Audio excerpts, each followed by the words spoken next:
5, 4, 3, 2, 1. Few people laughed.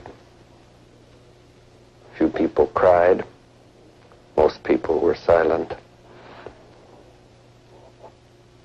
I remembered the line from the Hindu scripture, the Bhagavad Gita. Vishnu is trying to persuade the prince that he should do his duty, and to impress him takes on his multi-armed form and says, "Now I am become death, the destroyer of worlds."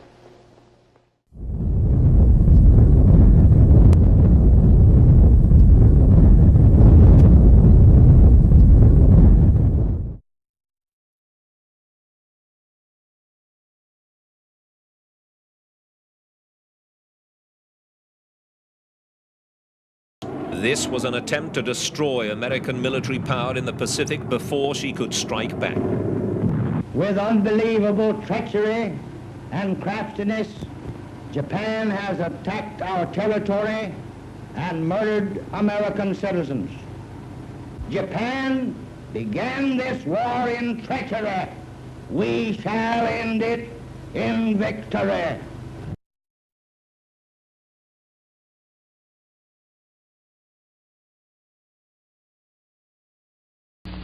There can be no peace in the world until the military power of Japan is destroyed, with the same completeness as was the power of the European dictators.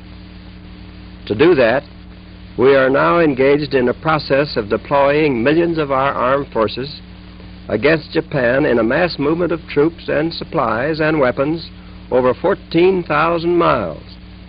A military and naval feat unequaled in all history.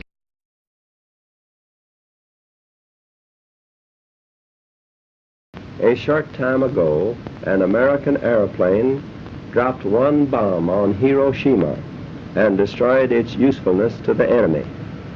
That bomb has more power than 20,000 tons of TNT. Tokyo admits extensive damage caused by the atomic bomb at Hiroshima. New air attacks have been thrown against Japan. Washington and other allied capitals are buzzing with speculation about the new bomb and its possibilities. I received this afternoon a message from the Japanese government in reply to the message forwarded to that government by the Secretary of State on August 11th. I deem this reply a full acceptance of the Potsdam Declaration, which specifies the unconditional surrender of Japan. In the reply, there is no qualification. Arrangements are now being made for the formal signing of the surrender terms at the earliest possible moment.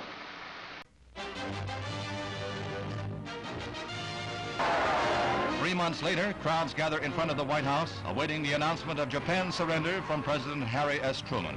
It took 2 atomic bombs to bring Japan to her knees. But now Pearl Harbor was avenged, and the news triggered the greatest celebration the nation has ever known. In Chicago, tears of joy mingled with cheers as 1 million people sang and danced in the streets.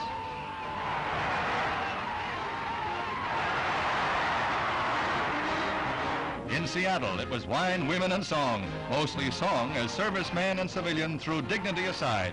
This was the time to whoop it up.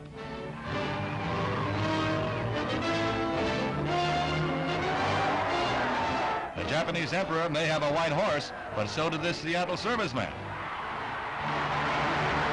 The greatest, the wildest celebration of them all was in New York's Times Square. Never before or since has there been a crowd like this on the Great White Way. 2 million people screamed their elation at the end of the most devastating war in recorded history. For 24 hours, the celebration went on, and not for a minute did it lag. Victory had come. Old Glory waved over a happy land. Now I am become death, the destroyer of worlds.